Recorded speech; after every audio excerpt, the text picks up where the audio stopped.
The full month.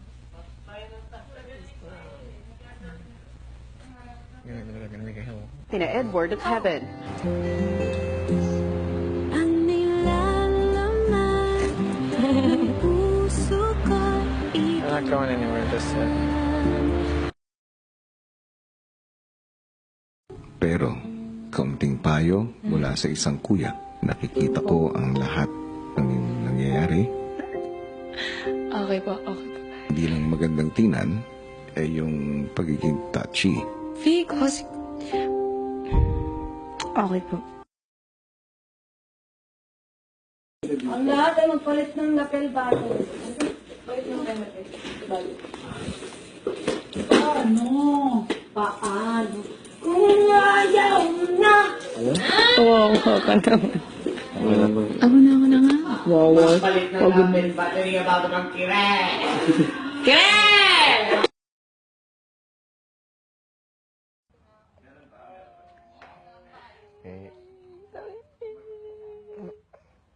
What? Don't touch me, girl.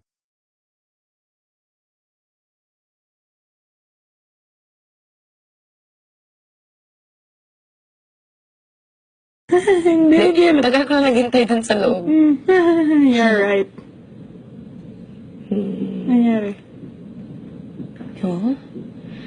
Ano eh? Wait lang. Hindi ako alam niya. Wait lang.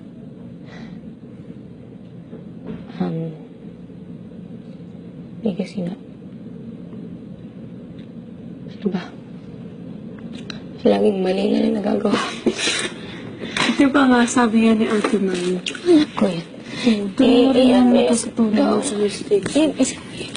Si Kuya. Alam mo naman. Ano ba? Nakakapagod. What if yun? Alam mo na rin ang mga mistakes mo. Oo naman. Ano lang yun? So, okay naman si Edward eh. Ha? Okay naman si Edward.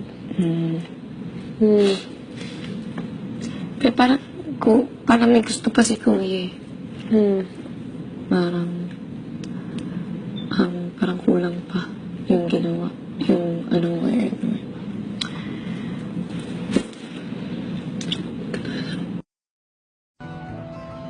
Sorry. For what? I was wrong. I was wrong about what I thought for you.